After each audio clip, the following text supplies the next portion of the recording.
Do you know that in this day and age, in this century that we are in, there's a place in Akwa Ibom where they still brand little children as witches and wizards.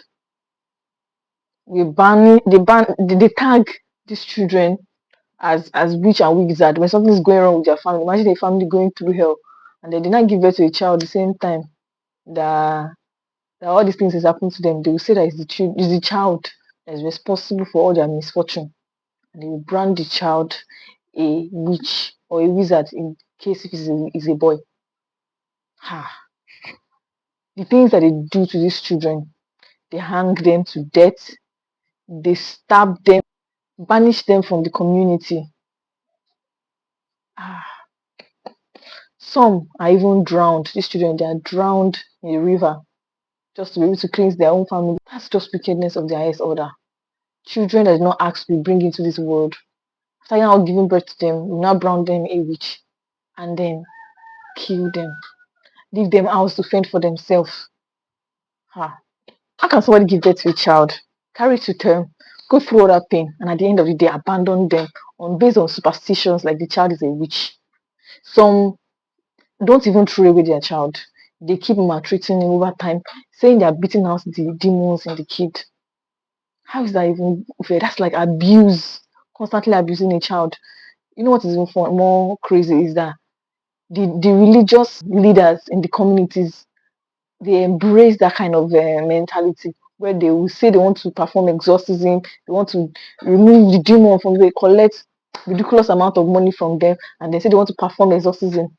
They will use cane to beat that child. They will be doing nonsense, speaking in tongues, trying to remove demons that is not there in a child that knows that is innocent. The number one thing that causes something like this, that gives mentality of this, is illiteracy, lack of education or awareness. Illiteracy in that kind of a community, you know that they are not self-aware, they are not sound. Illiteracy will make anyone think anything, will make them believe anything I said to them. They will just take in garbage, and then they are sure more than anyone that they are right. Also, is all those radical because they don't know anything, because they're illiterate, and they carry their religion for head like this, and then whatever they say, yes, they will do it. Oh yes, father. Oh yes, mother. That's what you say. I'll do what you said. And before we know it, those fathers or pastors will start collecting money from them. Do this, buy this, take that, let's do this. Before you know it, you're spending so much money. Also, the men in those communities, they just impregnate their wives or their concubine, everybody give them so many children, too much children. So it seems like I think they're trying to find a way to get rid of some of them. Too much children. They're using children to show strength. That I'm a man. I gave her a son, 5 sons, 6 sons. I'm a clinical, all those things. At the end of the day, they're unable to provide. Children die of malnutrition. And then when the child is looking deformed, they'll say, hey, now Joe, now inch, no, na kill him. One of the children in that community saw the documentary of an 8-year-old girl that said that after her mother died or left them alone, something like that, her father had a knife and was chasing around the house, that she's a witch and he was going to kill her.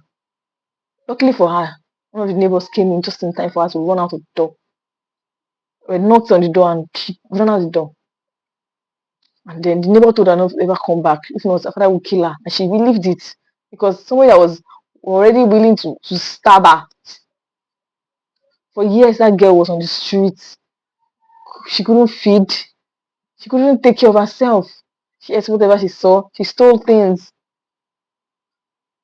It almost ruined her life because if not for the fact that some philanthropists finally found her and took her in, her life would have been ruined because while on the streets, she was raped. She had nothing. She had to give favors to get money.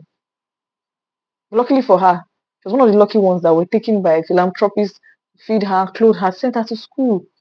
What about the many children that did not get that chance, that would just die and not get that chance? Not only just happened in Nigeria. I think the other states, not just in Akwa Ibom, it's happening in other states in Nigeria. Some places too in Ghana that they have some witch camp for. That one is not just kids, it's just anyone they deem acting like a witch. Imagine a witch camp. Prayer for these kids that they find someone that can help them and take them away from that kind of lifestyle that they live. The parents are have obviously gone cuckoo. They've gone crazy. Someone they're supposed to protect, they will not banish and exact cruel actions on, all because somebody told them that there's witchcraft in the child. Thank you for staying tuned. I'll see you in another video. Bye.